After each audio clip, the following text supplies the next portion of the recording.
Hello and welcome to another edition of Sky Career Talks, where we display why it's great to learn with us and communicate. I'm your host, Dion Wright, and today I'm really excited to have our guest, Shaun Mickus. Shaun is a Rutgers alumnus with a background in communications and has extensive experience in corporate citizenship and sustainability and strategic philanthropy for social impact. He currently serves as the Senior Director for Local Community Impact for the Global Community Impact Team at Johnson & Johnson. Shaun, thank you again for taking the time, and we really appreciate you being here. Pleasure to be here, Dion. Awesome. So I'm just going to dive straight in. So give us a brief overview of your career journey, and then also to maybe explain a little bit of what corporate social responsibility is. Sure. So as you mentioned, I'm a two-time graduate of Rutgers, having done my undergrad in communication and English and a master's degree with the MCIS program. About 30 years of experience in healthcare, most of it with J&J. I've been in communication roles, advertising roles, community engagement, philanthropy, as you said. And, so for the past 7 or 8 years, I've been in this space. And I think the best way I could describe strategic philanthropy and community engagement is, how are we thinking about addressing some of the world's most pressing healthcare challenges? As a healthcare company, that's what we're about, obviously. And so when we think about the community, what can we be doing to address the challenges in health inequities that some populations are facing? A lack of women in STEM careers, and how can we change the tide on that and do mentoring programs and so forth. So there's a lot that goes into that.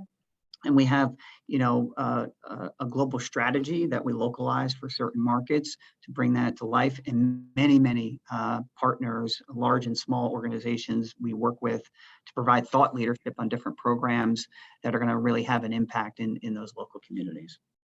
Absolutely. Yeah, community engagement seems, obviously is like the hallmark of what you do. And really, how does communications come into that? Like, how did your background in communications prepare you specifically to be in community engagement and corporate philanthropy? And why is it so important to communicate with the public and with stakeholders about the initiatives that Johnson & Johnson is undertaking? Yeah, well, obviously it's critically important to make sure you have the right messages for the right audiences at the right time. And so having a communications background has certainly helped in that regard. We always want to make sure that, first we have terrific programs that are addressing critical needs and ultimately measuring impact.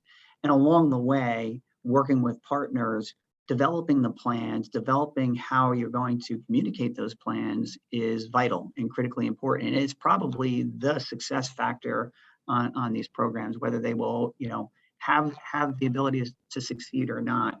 And so having the background in communication certainly helps from, creating plans, strategic plans, to getting really precise on the messaging that goes out to certain audiences to ensure that, we're addressing their needs and, it's having impact ultimately. Indeed. So what is what does a typical day look like for you? I think sometimes like people really don't know, like, when you come in to when the time you leave, like what does that look like in corporate social responsibility?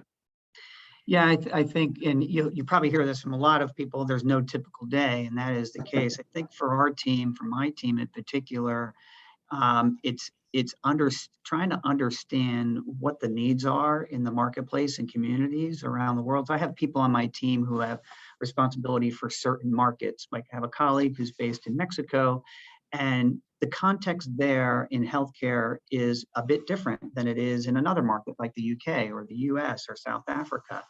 And so, having the conversations with people like her and seeing what she's seeing on the ground, and she has conversations with local partners to figure out what those challenges are.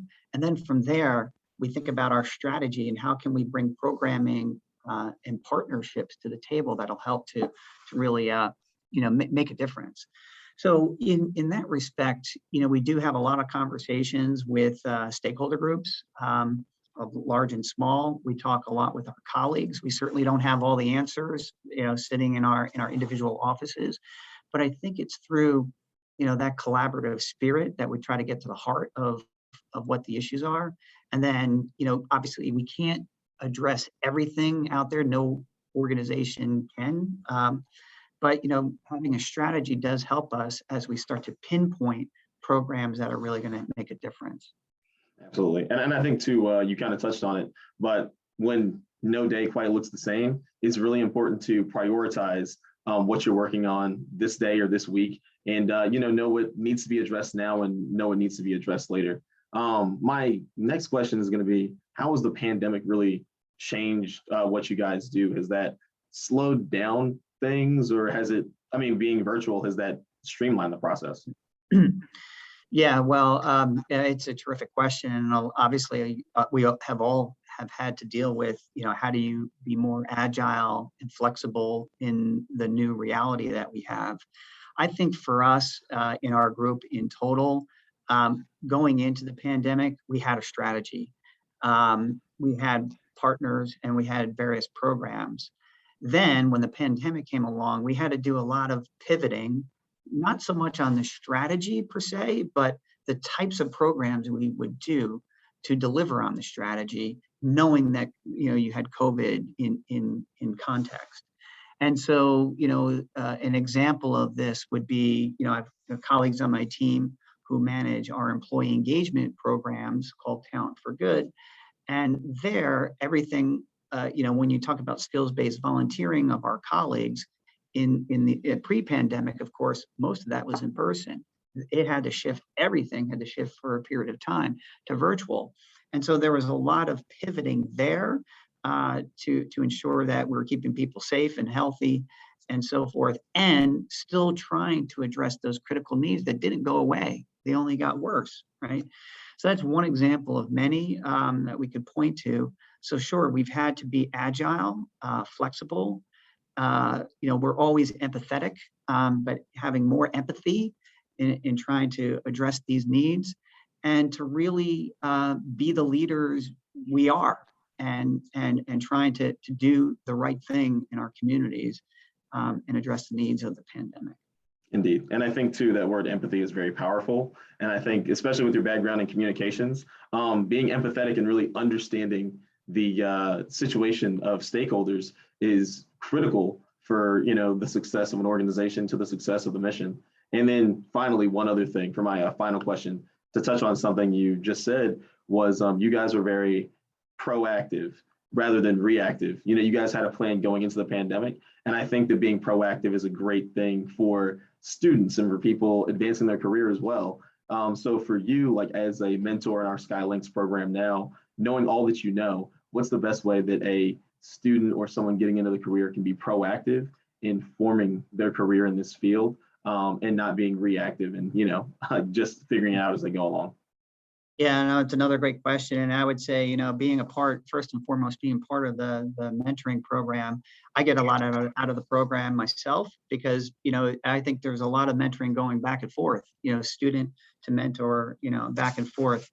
I think, being proactive is really important. And I kind of take a look at, some of the things that I did early on as a student, as a grad student.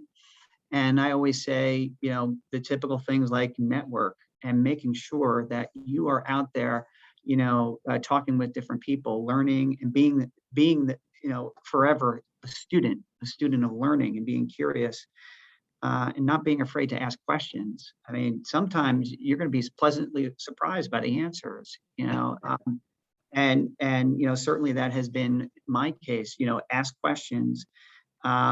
And really focus on building, long-lasting relationships, not making them transactional, but really taking a deeper dive, getting to know people, and that sort of thing. I can tell you over my 30 years, the many mentors that I've been privileged to have, I keep in touch with a lot of them. Many of them are since retired and go back 30 years, and I'm still keeping in contact with them, whether it's a phone call every now and then, a chat on Facebook, wherever it might be.